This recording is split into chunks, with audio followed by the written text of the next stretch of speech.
Hi, welcome back to World History by a Jew. This is part 3 of our King Tut and the Hebrews series, our mini-series, I should say. Now, this is a familiar slide to you. I went through the whole story. I'm not going to go through it again. I just want to get your mind back on King Tut. So now we're all going to jump right back into the tomb with King Tut, and now we're going to dive into him as a king. I've been giving him basically a 2-hour lead up. So it is now King Tut's time. Now, I do want to look at a few new artifacts that we did not cover last time. I told you I would split it in two. So here's the second part. And what I want you to see here is on the top is actually King Tut's throne. Is that not amazing? I just want you to take a look at it for a second. You know, the gold, the backer. Now, this picture I've shown you before on a couple other slides. And so this is, finally, I can tell you what it is. So this is right here on the throne. This is King Tut, and this is his wife, Aper-El, and we're going to talk more about her tonight too. So here's the two of them together.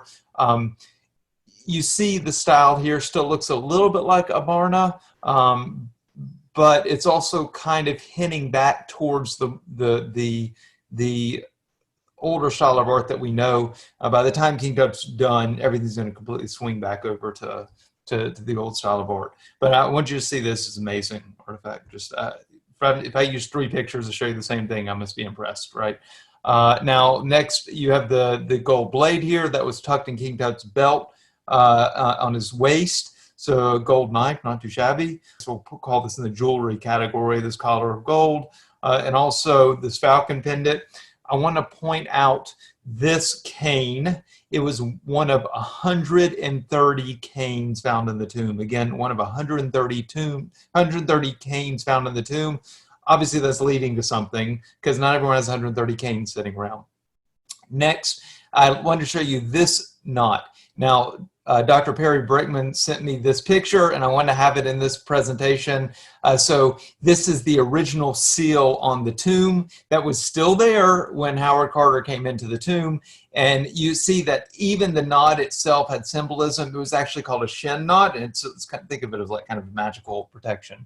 And we're going to see that again on the next slide. So picture this right here, and then let me jump to the next slide for you. Okay. So if you look, there's the same shin knot design right here. So you see it on the actual casket. This is the third coffin, one of the inner coffin of King Tut. And this is what I was talking about before, this 250 pounds inner coffin. And then you have the 22 pound death mask. These are just so amazing. And now let's talk about King Tut himself, just some very basics, right? So he is called the Boy King. He was called the Boy King because really just look at the length of his reign. So he started out as 9 years old when he was made king. That's when Akhenaten died, and his father. And then Tutankhamun's name at birth was Aten. Notice he has that living image of Aten was his name. Due to his father, just the fact that his name changed tells you something, right? So we see that his name would change to Tutankhamun, which means the living image of Amun instead of the living image of Aten.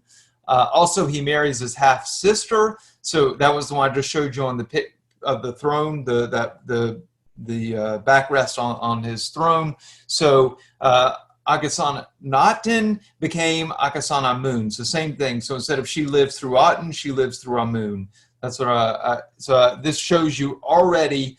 I've said a couple times, although it's been a while, that just looking at names can give Egyptologists a lot when they're trying to piece the history back together. So just the fact that these two individuals changed their name tells you a lot about their reign, that they're going back to Amun, they're going back to the old gods, and you're going to see this in their actions. Also, I should mention that Akhenaten was actually technically his half sister. She was the daughter of Akhenaten and Nefertiti. So King Tut was the son of Akhenaten, but not Nefertiti, making his wife was a secondary wife. That if you had read I don't know, not that long ago, 10, 15 years ago, who his mother was.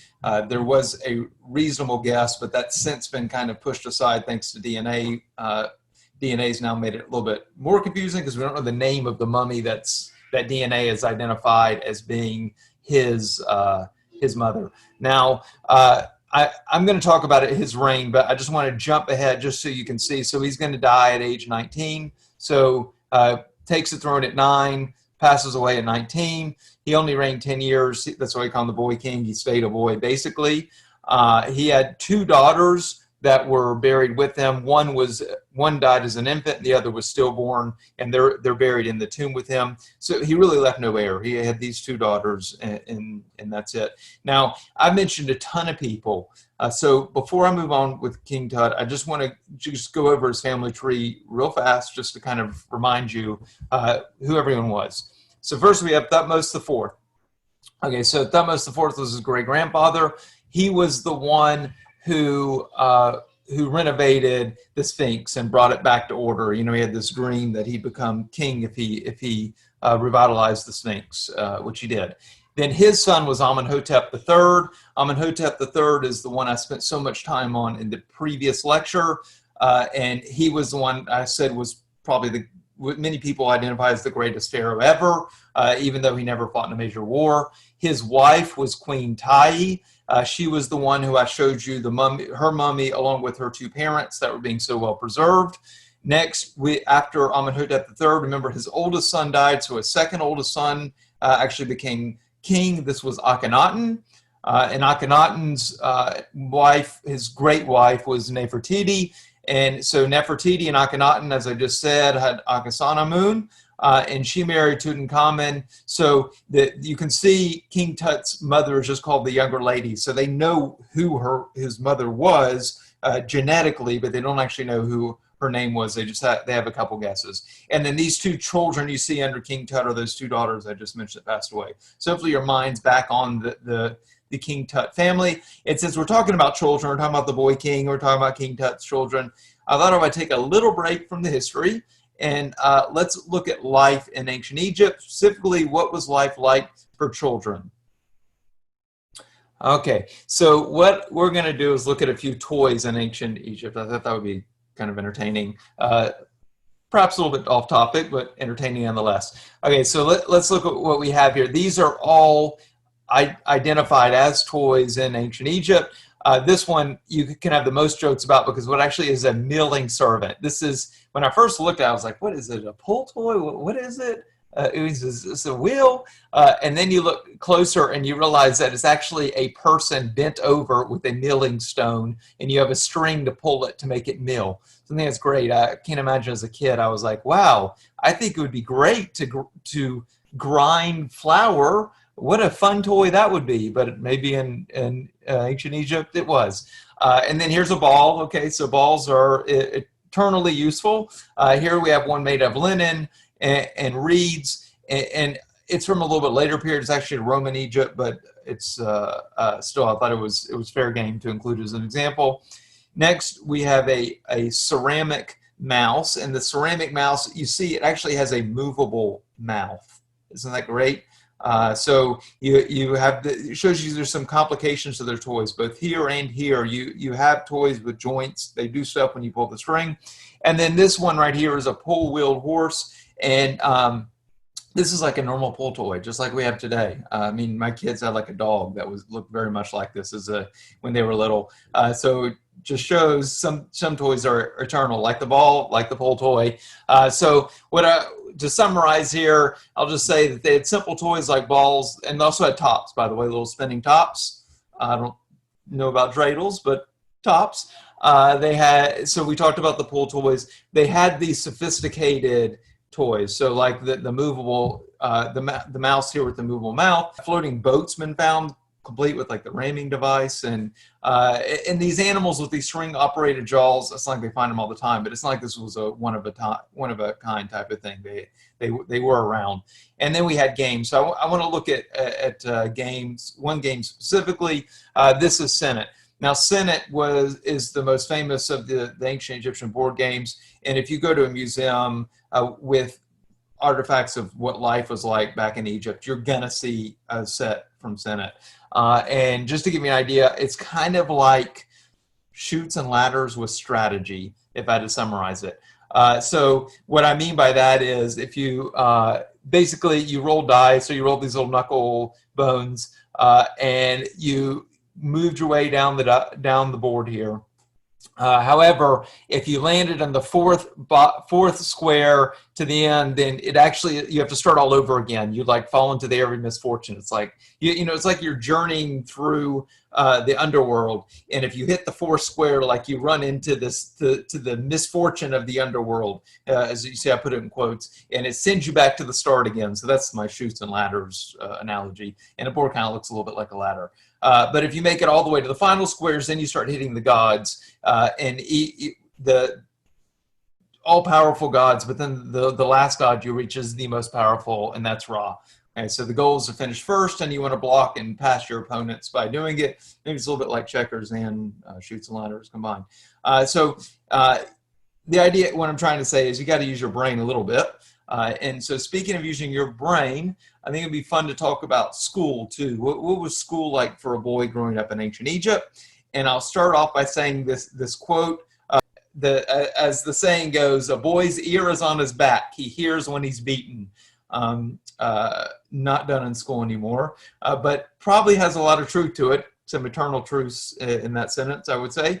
Now, preschool education for children was at home just by their parents. When they were real young, it would be the mother, and then especially for a son, as they got past preschool age, the father would take over. Formal schooling was common for both the middle and upper classes. The difference would just be if they were the higher classes, they'd have a personal tutor, or maybe they'd be with a couple kids with a tutor, whereas they actually had classrooms. So the more middle class, upper middle class would have classrooms they had learned in. So they'd start formal schooling around age 7 and continue until around age 14. And I should say that primarily the school, when I've talked about this, is about boys. Girls were allowed to attend school. It was more unusual, but certainly the wealthy girls did attend school. They were educated. They weren't just sitting at home all day. And then our best schools were for the princes. Now, the core subjects were reading, writing, and mathematics. And just like today, right? If you had to pick the 3 most important subjects today, just in getting a general educational background is probably still reading, writing, and mathematics. Again, doesn't change. Now, in honor of this, I kind of have some news some of you will find exciting. I did a video, actually a couple videos on Mesopotamian math last year.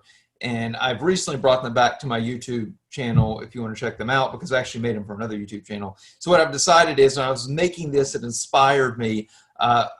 My next video is actually, I'm going to announce it right here and now, is going to be on Egyptian mathematics. So I'll do the Egyptian version of what I did for those Babylonian, the Babylonian math. I will try to make it a little bit fun for those who are not a big fan of math and more just want the history, but just know that's coming.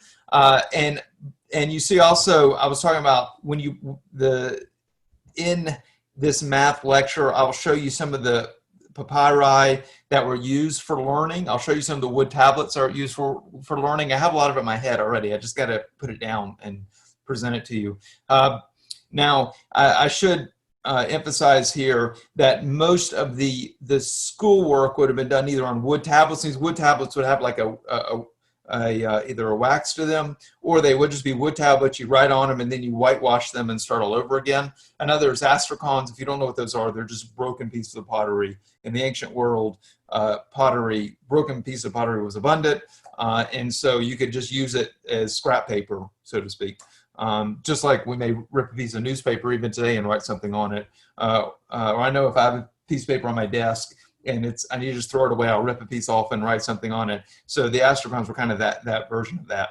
But it wasn't just reading, writing, and arithmetic. You also had history, you had music, you had geography, there was morality, or ethics, maybe I should say. So the ancient Egyptians appreciated education. They knew what it could do for them. And really, when the empire was at its peak, that's when the education system was at its peak too. The great education system was the key to the success of the Egyptian empire. And in their heyday, they without a doubt recognize that. Okay, let's get back to some history. Okay, so King Tut.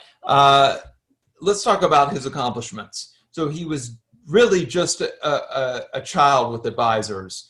And whether he gained more influence as he got older, like I said, he lived till he was 19. A lot of people think maybe as he hit 16, 17, 18, he had more influence of what was going on. This is speculative and may very well always be speculative of how much influence he did or didn't have.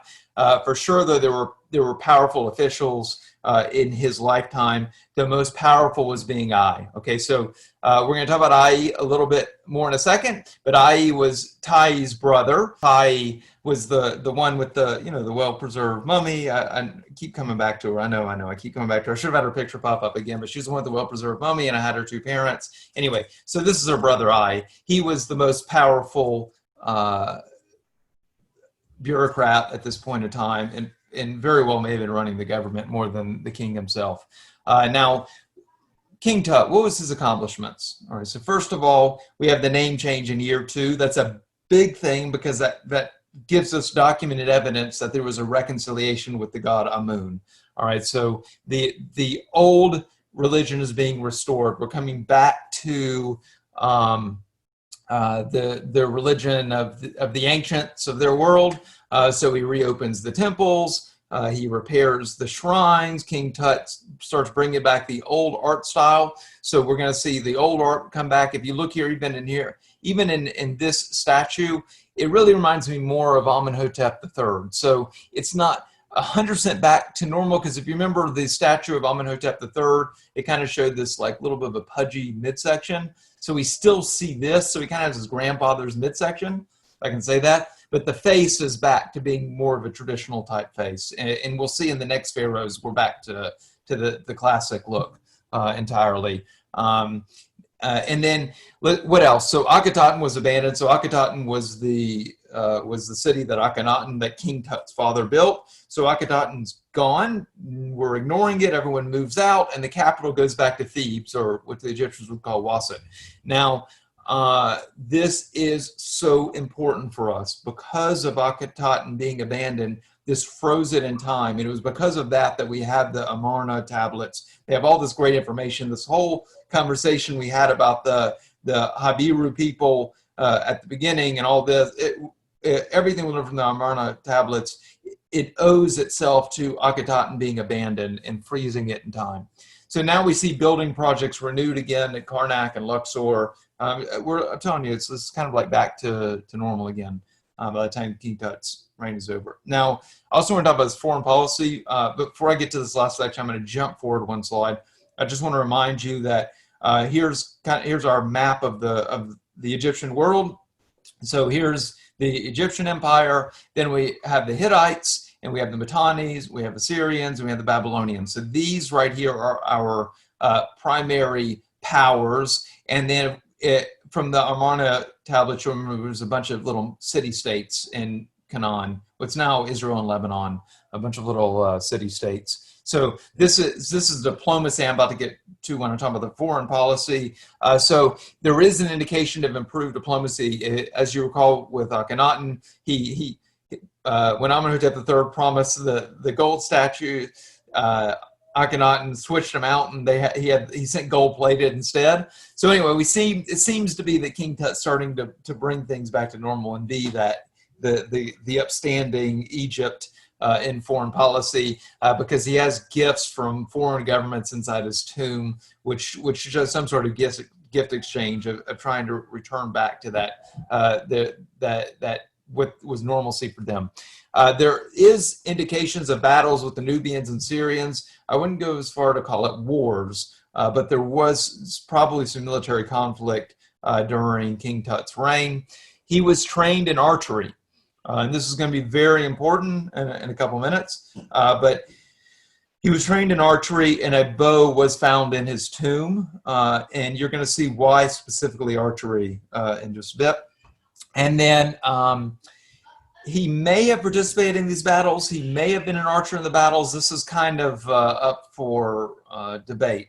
But without a doubt, he was trained in archery. He did have a bow in his tomb. Now, the most powerful general during King Tut's reign was a guy by the name of Horemheb. And Horemheb is to the military what I was to the government. So these two guys very well may have been the ones really running the show. Horemheb, the military, and I, the government, during King Tut's reign. Okay, so here's our maps again. Now we're going to talk about King Tut himself. I've hinted there's some things you need to see, and now you're going to see. So on our next slide, instead of a map of the world, we're going to take a map of King Tut, so to speak. We're going to take a look at what the guy really looked like, and if you haven't seen this before, your eyes are going to open up a little bit. Okay, so this is a recreation of King Tut, what he actually looked like. This was a project in 2005 by Egypt's Supreme Council of Antiquities and the National Geographic Society. They had the best of the best to use computers and artists and put together what he really would have looked like. So when you look at this picture, like, wow, he's a weird looking guy. And yes, he was. So a couple things to point out. One is, if you notice the head. So we talked about the elongated heads with Akhenaten. If you recall the slide where I showed you more modern Africans that did head binding, this really looks just like the shape of theirs. So it's not this really exaggerated elongation that you'd see in Akhenaten's art. It's more what you see in that more modern picture of Africa, of Congo. And so anyway, so again, this is true. We see to a certain degree the art showed an elongated head, and here he really did have an elongated head. He had a noticeable overbite, cleft palate, which also shown here. He was about 5 feet 6 inches tall. And now I'm going to switch over and look at this side of him. You can see he had a relatively narrow waist, but these really round hips. Now, if you remember the Akhenaten statue too, Akhenaten had kind of a thinner midsection, and then he came out almost with kind of like a feminine type form, and you see this type curvature here with King Tut as well. He had severe scoliosis of the spine. He also had a left club foot. That's another very noticeable thing when you look at this picture. So now I'm going to come back and say, remember when I said that he had 130 canes in his tomb? Now you see why he had so many canes. Well, I don't know if you need 130, but you see why he was a collector of canes, because clearly he had to walk with a cane. This also gives you another idea about why he was an archer, because someone with this body type could not have been a great hand-to-hand combatant. So archery, if he did train in the military, would have to be his area of focus, and you can see that it all kind of comes together when you see what's in his tomb, the bow, the canes, everything comes together when you see his body. Now, the guy doesn't look right. Okay, we can all admit, I mean, it's disrespect, but that just doesn't look normal. What's wrong with him? So there's been all kinds of DNA testing on disorders, and really there's been nothing conclusive. Like, there's all these theories, and I'm not going to get into it so much to say that there's not some single great genetic disorder that sums it up. A lot of this is probably just the result of inbreeding. Okay, so he's inbreeded, generations of his family inbreeding, and this is the result. Now, what is known, there are a couple factors that were known. Number one, he had malaria multiple times, and not just malaria, he had the worst strain of malaria multiple times, and this will tear up one's body, even a normal, healthy adult. Also, when he died, he had a broken leg. This is a very important detail. So now let's talk about, so what were his causes of death? He clearly had a frail constitution. Just looking at him, looking at his bones, you can tell that. Looking at his body type, you can tell that. He had malaria multiple times. Each time probably wore him down a little bit more. He had a broken leg. Well, how did he have a broken leg? Maybe he was sick with malaria when he died and he just fell and broke his leg, or maybe he was fighting war. Maybe he was shooting a bow and arrow off a chariot and the chariot turned over, And that's how he broke his leg. And there are some that theorize murder. And I mean, actually, even one of them is one of my normal sources, Dr. Bob Breyer. He's even listed here. He's a source on tons of slides during these presentations. He has actually written an entire book theorizing that King Tut was murdered. But so what does the mainstream think? Most likely, he had a broken leg that became infected, and he had a weak body ravaged by malaria. So whether he actively had malaria, maybe he was just recovering from malaria, and then he broke his leg. Broken leg became infected, and this is ancient medicine, and he didn't make it. I should say, though, when you're studying Egyptian history, his cause of death isn't as important as a result, right? Because he was the last king of the Thutmose line. We've been following the last couple lectures. Now, I and Horemheb, and here are these two guys I just mentioned before. I don't think it's a surprise you know that they're both going to become pharaohs. So I is going to be next, and then Horemheb, and especially Horemheb's going to have a fairly long reign. They're going to try to erase all traces of the Amarna period, which means Akhenaten, which means Nefertiti, which means King Tut. They want to pretend like it never happened again, and they do an excellent job of erasing it. Such an excellent job, no one even knows King Tut exists, and that means no one looks for his tomb, and it's preserved for these thousands of years, waiting for Howard Carter in 1922 to not only discover and prove that there's a King Tut, but to actually open up his tomb. Okay, so what happens after King Tut died? After he's gone, you have I coming to the throne. He's probably around 60 at the time, definitely not a young man in that point in human history, and he had been a long time power broker. It's not amazing to think he became the pharaoh, was able to somehow, without any living heir for King Tut, he was able to leapfrog everyone. The only surprising leapfrog was Horemheb. A lot of Egyptologists believe that Horemheb was actually supposed to be this great general, was the one who really should have been, and somehow I was able to pull the strings. Maybe Horemheb was off to war, and there's a good chance that Horemheb was out fighting someone. Could have been the Hittites. I'll get to that in just a minute. And I was able to take control, but he didn't reign long, 3 or 4 years. Anyway, so who was I? I'll give you a little bit more about him. I talked about his sister being Queen Tai, but that means if his sister is Queen Tai, his brother-in-law was Amenhotep III, this great pharaoh. And this means that I was Akhenaten's uncle. There are some that even believe that he was Nefertiti's father, although that's been inconclusive, but that is a common theory. So in other words, this isn't just some guy off the street. He's from a very, very powerful family, very well placed. And then he also probably married Akhenaten. So Akhenaten, now King Tut's wife, is a widow, and it seems she was quite possibly forced into a marriage with a much older man to add legitimacy to his reign. Now, I'm going to talk about Akhenaten for just a minute. So but here's one other picture of her. So I have the throne and I have this. Not a lot of images of her out there. She didn't leave us something like Nefertiti did. But anyway, so Akhenaten, she was King Tut's wife and his half-sister. She was probably forced to marry this you know. Okay, let's talk about what happened to her at the end, though. It's one of the most amazing stories. So thanks to archaeology, we have this diplomatic exchange between Akhenaten. It's at least believed to be her. Most would find almost certain that it's her. She didn't actually sign her name.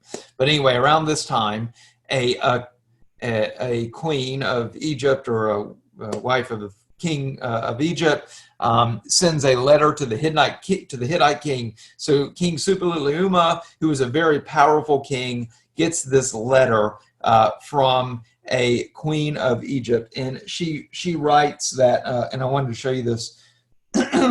She writes that she pleaded with King Suppiluliuma of the Hittites, sends him a begging letter, pleading with him to send one of his sons to marry her. Now, this is unheard of, and I've said it. I've talked about it in a couple other lectures, but Egyptian princesses did not marry foreigners. It was just not done in ancient Egypt. So here it is, this highest of princesses, writing the king of the Hittites saying she wanted to marry a Hittite prince. And we have King Suppilulium's response. He goes, nothing like this has happened in my entire life. And so he doesn't even believe that that this letter is real. But eventually he is convinced that this thing is really happening, that this Egyptian queen is saying, never shall I take a servant of mine and make him my husband. In other words, this would be interpreted to say she doesn't trust any of the people around her, and she can't elevate someone on the lower class that she would trust. So basically she's reaching out to a powerful foreigner to come and marry her and secure her throne. So King Suppiluliuma sends his son, Prince Zananza. So Prince Zananza is marching through the land, through what's now Lebanon and then what's now Israel, to marry this Egyptian princess. And Egypt springs a trap. And Prince Zananza is attacked and eliminated along with his entire entourage. They all disappear. And it's widely believed General Horemheb was actually the one who sprung this trap, that he was the one who eliminated this Hittite prince. And that our next part of the story is utter silence. So at this point in history, Akhetamoon disappears, never be heard from again. So as you can logically think, if she really got caught trying to do this with a Hittite prince, she really got caught trying to marry a Hittite prince, she was probably killed by the powers that be after all this. And so I know I said when King Tut died, it was into the line of Thutmose, but let's face it, it really didn't end until Akhetamoon, the daughter of the great Nefertiti and Akhenaten, had died. It really wasn't until she died that the line of Thutmose truly came to an end. And so, as I said before, I would only reign a few years. He dies in 1319 BCE, and Horemheb would take over. So Horemheb, this great general, now finally has become pharaoh. He would actually be a good pharaoh. And we're going to talk about him more in the next lecture, but just know for now, he's the last king of the 18th dynasty. We're about to start the 19th dynasty. He also is going to go through a lot of effort to erase the Amarna period, which freezes in history for us. We'll talk more about him next time.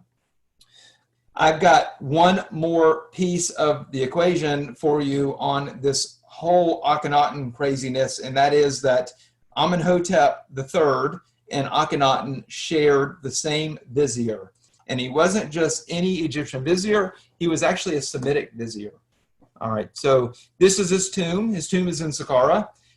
Those of you who keep up would notice that I have not mentioned Flinders Petrie, our favorite Egyptologist, so he's making his appearance now. It was Flinders Petrie who discovered this tomb in 1881. It really just sat unresearched. It was in awful shape. It had suffered water damage, it had rock slides, it had been looted in antiquity, everything was in horrible shape, and it was just kind of left. There was a French archaeologist by the name of Alain Zevy, I'm probably butchering his name, but whatever. Zevy sounds good to me. So Zevy has been the expert on this since the late 1970s. And so who was this guy, Aper-El? He was a vizier under Amenhotep III and Akhenaten. He was buried in this tomb with his wife and one of his sons. We do know his sons' names and how many sons and all that, but there's only one in the tomb. His wife, to give you how high up they were, his wife had 3 coffins, and this is actually his wife. We don't have the image of his wooden coffin has been found, but it's in too bad a shape to see anything. So the best I can do for a picture of the guy is to show you his wife. And everyone says you start looking more like your spouse over time, so maybe he looked more like his spouse. I don't know. But anyway, this is from his wife's coffin, but she had 3 coffins. Not even the queens would have 3 coffins. I mean, this was a very rare thing. It was like a sign of rank. Also, the tomb was designed by the artist Thutmose, the same one that did that bust of Nefertiti. So he's coming up again as well. All of you who've been to this before know that I like it when these people who were not the royals are mentioned in ancient records. Okay, so let's look at what Zevy has told us.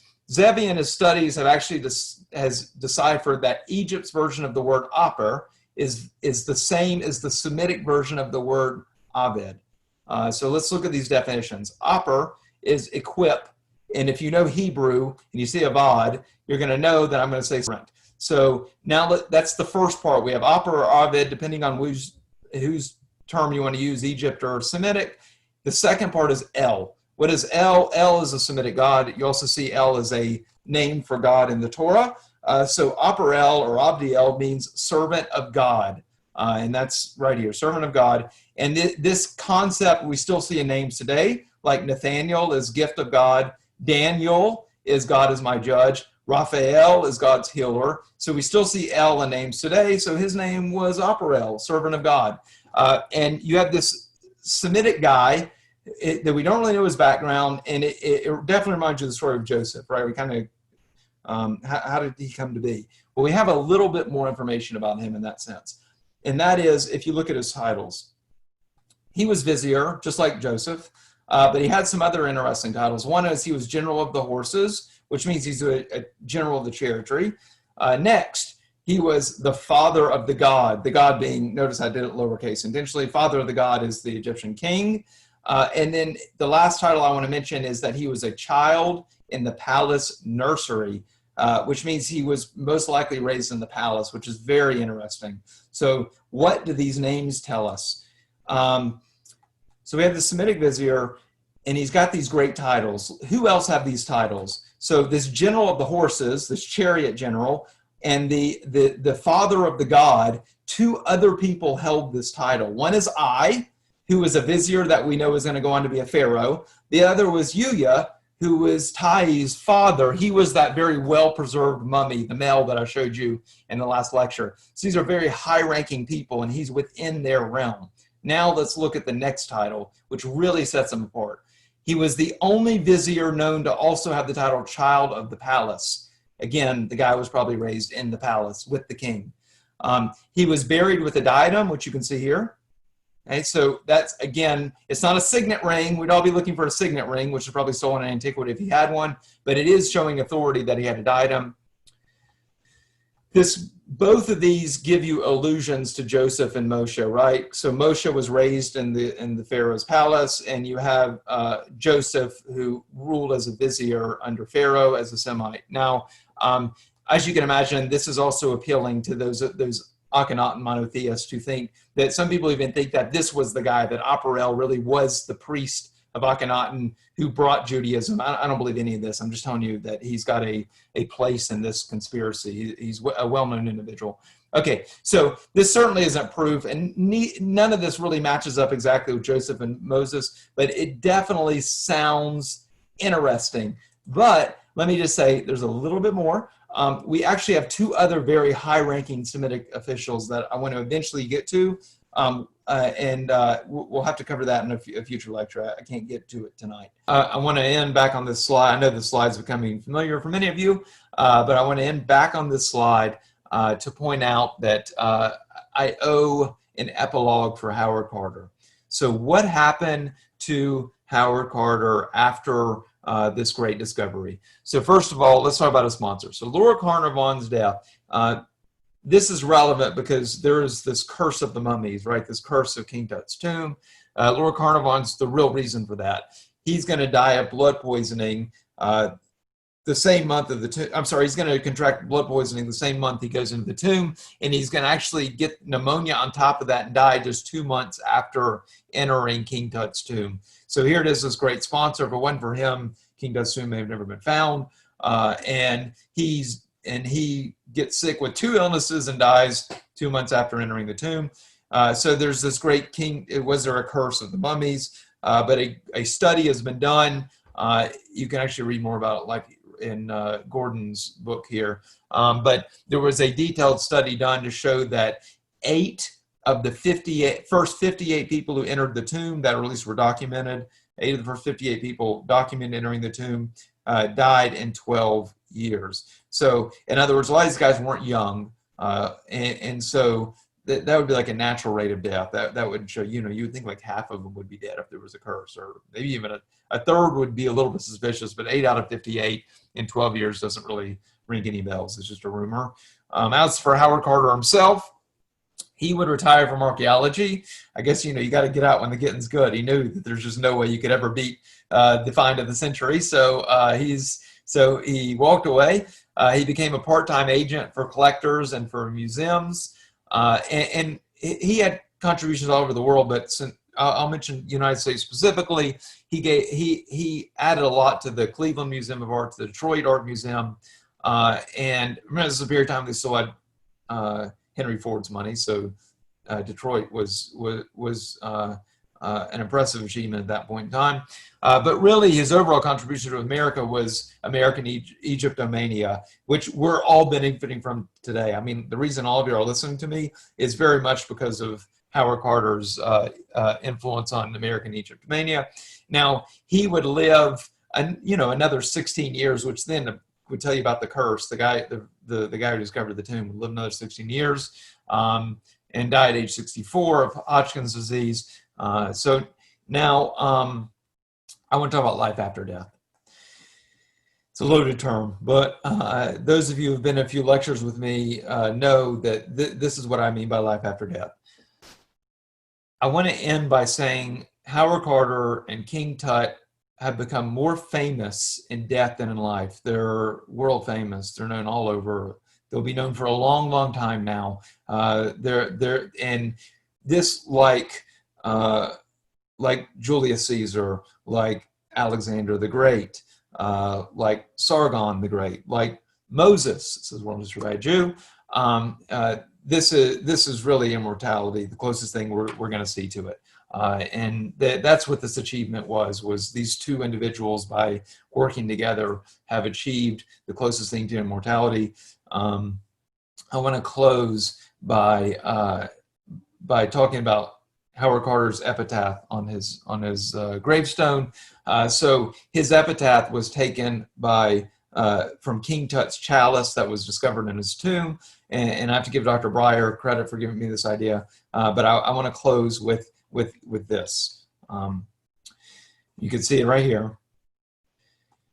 May your spirit live. May you spend millions of years, you who love Thebes, sitting with your face to the north wind, your eyes beholding happiness. O night, spread thy wings over me as the imperishable stars. I hope you enjoyed this lecture, and we'll get a new one out to you in a couple weeks. If you have any questions, feel free to email me. If you want to get the weekly email, feel free to email me. And I hope you enjoy.